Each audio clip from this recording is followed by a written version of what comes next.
भोगीन्द्र भोगमणिराजित पुण्यमूर्ते योगीश शाश्वत शरण्य भवाब्धिपोत लक्ष्मी नृसिंह मम देहि करावलम्बम् लक्ष्मी नृसिंह मम देहि करावलम्बम् ब्रह्मेन्द्र रुद्र मरुदर्क किरीटकोटि सङ्घट्टिताङ्घ्रिकमलामलकान्तिकान्त लक्ष्मीरसत्कुच सरोरुहराजहंस लक्ष्मी नृसिंह मम देहि करावलम्बम् लक्ष्मी नृसिंह मम देहि करावलम्बम् संसारसागर विशालकरालकामलक्रग्रह ग्रसल निग्रह विग्रहस्य मग्नस्य रागलसदूर्मिनि पीडितस्य लक्ष्मी नृसिंह मम देहि करावलम्बम् लक्ष्मी नृसिंह मम देहि करावलम्बम् संसार घोर गहने चरतो मुरारे मारोग्र भीकर मृग प्रवरादितस्य आर्तस्य मत्सर निदाघनि पीडितस्य लक्ष्मी नृसिंह मम देहि करावलम्बम् लक्ष्मी नृसिंह मम देहि करावलम्बम्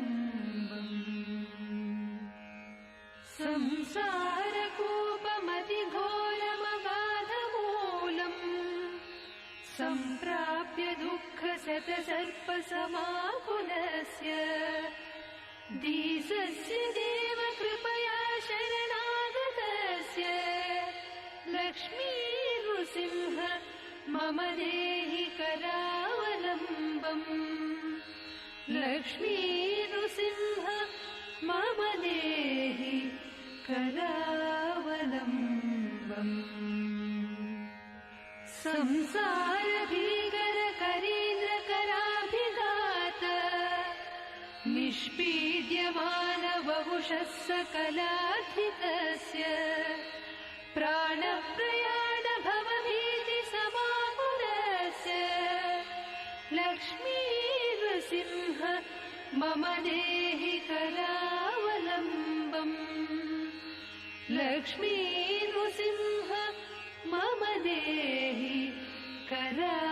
करावलम्बम् संसार सर्प विषदुष्ट भयोग्रतीव्र दंष्ट्राकराल विषदिग्ध विनष्ट मूर्ते नागारिवाहन सुधाभिनिवास सौरे लक्ष्मी नृसिंह मम देहि करावलम्बम् लक्ष्मी नृसिंह मम देहि करावलम्बम्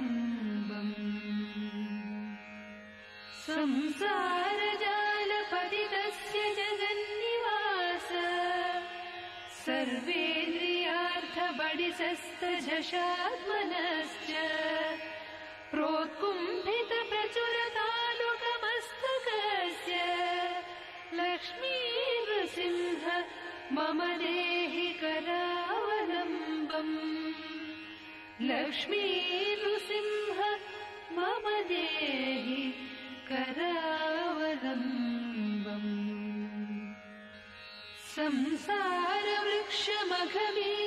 संसारवृक्षमघबीजमनन्तकर्म शाखायुतम् करणपत्रमनङ्गपुष्पम् आरुह्य दुःखजलधौ पतितो दयाळो लक्ष्मी नृसिंह मम देहि करावलम्बम् लक्ष्मी नृसिंह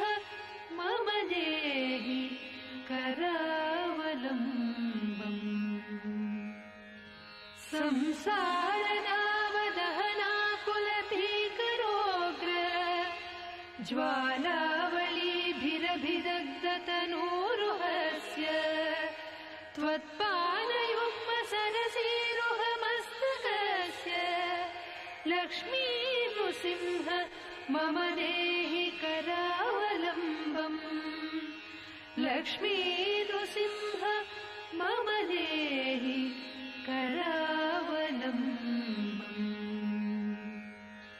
संसारसागरनिमज्जनमुह्यमानम् दीनं विलोकय विभो करुणानिधे माम् प्रह्लादखेदपरिहार परावतार लक्ष्मीनृसिंह मम देहि करावलम्बम् लक्ष्मीनृसिंह मम देहि करावलम्बम्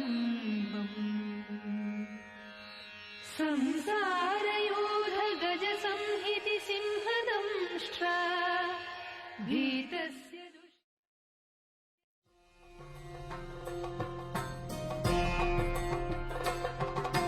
नृसिंहकवचं वक्ष्ये प्रह्लादेनोदितं पुरा सर्वरक्षाकरं पुण्यं सर्वोपद्रवनाशनं स्वाहा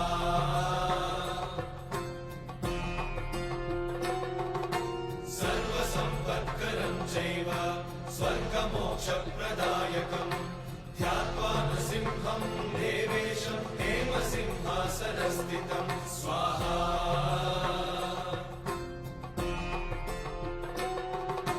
विवृत्तास्यं त्रिनयनं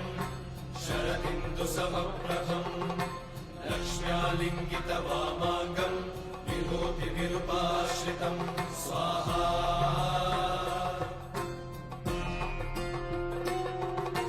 चतुर्भुजं कोमलाङ्गं स्वर्णकुण्डलशोभितं श्रिया सुशोभितोरस्कं रत्नकेयूरमुद्रितं स्वाहा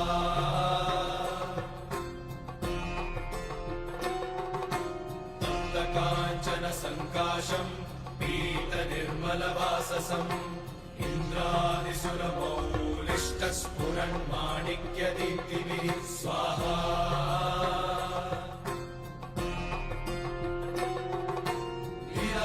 विराजितपदद्वन्द्वं शङ्खचक्रादिहेतिभिः गरुत्मता च विनयात् स्तूयमानं मुदान्वितं स्वाहा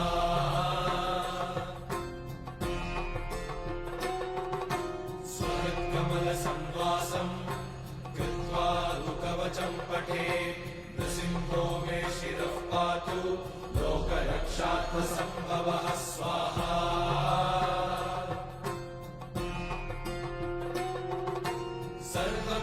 सर्वगोपिस्तम्भवासः हालं मे रक्षतु ध्वनिं नृसिंहो मे दृशौ पातु सोमसूर्याग्निलोचनः स्वाहा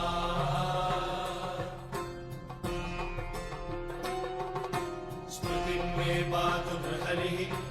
मुनिवर्यस्तुतिप्रियः नासं मे सिंहनासस्तु मुखं लक्ष्मीमुखप्रियः स्वाहा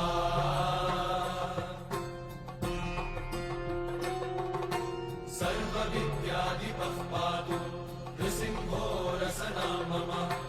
वक्त्रं पात्विन्दुवदनं सदा प्रह्लादवन्दितः स्वाहा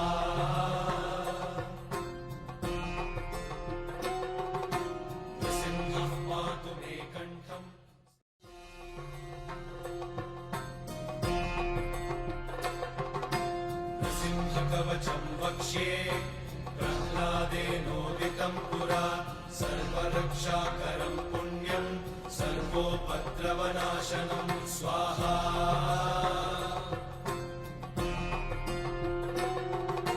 सर्वसम्पत्करं चैव स्वर्गमोक्षप्रदायकं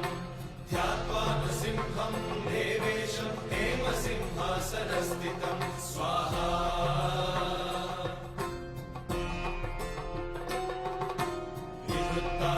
त्रिनयनं शरदिन्दुसमप्रभं लक्ष्म्यालिङ्गितवामाङ्गं नायकं स्वाहा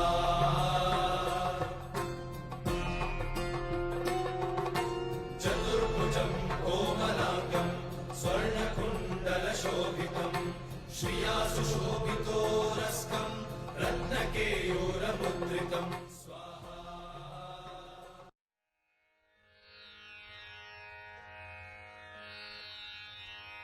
श्रीमत्पयोनिधिनिकेतन चक्रपाणे भोगीन्द्र भोगमणिराजित पुण्यमूर्ते योगीश शाश्वत शरण्य भवाब्धिपोत लक्ष्मी नृसिंह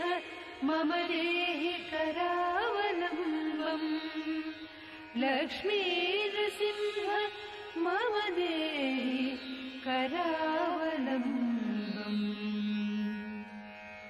ब्रह्मेन्द्र रुद्र मरुदर्क गिरीन्द्रकोटि सङ्घट्टिताङ्घ्रिकमलामल कान्तिकान्त लक्ष्मीरसत्कुच सरोरुह राजहंस लक्ष्मी नृसिंह मम देहि करावलम्बम् लक्ष्मी नृसिंह मम देहि करावलम्बम् संसारसागर विशालकरालकामलक्रग्रह ग्रसन निग्रह विग्रहस्य मग्नस्य సీఎం కేసీఆర్ యాదాద్రి దివ్యక్షేత్రంలో పర్యటిస్తున్నారు. యాదాద్రిలో ప్రతిష్టాత్మకంగా నిర్మించిన ప్రెసిడెన్షియల్ సూట్ వివిఐపి విల్లాలను ముఖ్యమంత్రి ప్రారంభించారు. యాదాద్రిలో దేశ విదేశీ నేతల విడిది కోసం అధునాతనంగా సాంప్రదాయ రీతిలో వీటిని నిర్మించారు. యాదాద్రీశుడు కొలువైన కొండ కింద ఉత్తర దిశలోని చిన్న కొండపై 14 విల్లాలు ఒక ప్రెసిడెన్షియల్ సూట్ నిర్మించారు. 13.20 ఎకరాల విస్తీర్ణంలో ఈ గృహాలను నిర్మించారు. 1500 చదరపు అడుగుల విస్తీర్ణంలో ప్రత్యేక సదుపాయాలతో ప్రెసిడెన్షియల్ సూట్ నిర్మించారు. తూర్పు దిశలో 9 విల్లాలు, ఉత్తర దిశలో 5 విల్లాలు కట్టారు. ఇక వీటి ప్రాంగణం చుట్టూ ప్రహరీతో పాటు పచ్చదనం ఏర్పాటు చేశారు.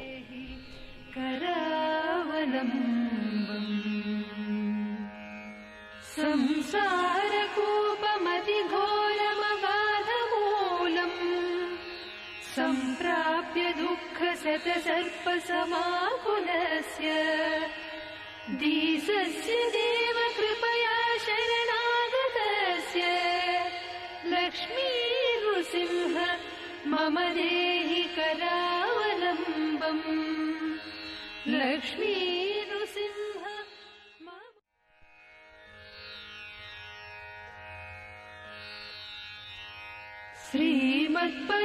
श्रीमत्पयोनिधिनिकेतन चक्रपाणे भोगीन्द्र भोगमणिराजित पुण्यमूर्ते योगीश शाश्वत शरण्य भवाब्धिपोत लक्ष्मी नृसिंह मम देहि करावलम्बम् लक्ष्मी नृसिंह मम देहि करावलम्बम् ब्रह्मेन्द्र रुद्र मरुदर्क गिरीन्द्रकोटि सङ्घट्टिताङ्घ्रिकमलामल कान्तिकान्त लक्ष्मीरसत्कुच सरोरुह राजहंस लक्ष्मी नृसिंह मम देहि करावलम्बम् लक्ष्मी नृसिंह मम देहि करावलम्बम् संसारसागर विशालकरालकामलक्रग्रह ग्रसन निग्रह विग्रहस्य मग्नस्य नागलसदूर्मिनिपीडितस्य लक्ष्मी नृसिंह मम देहि करावलम्बम् लक्ष्मी नृसिंह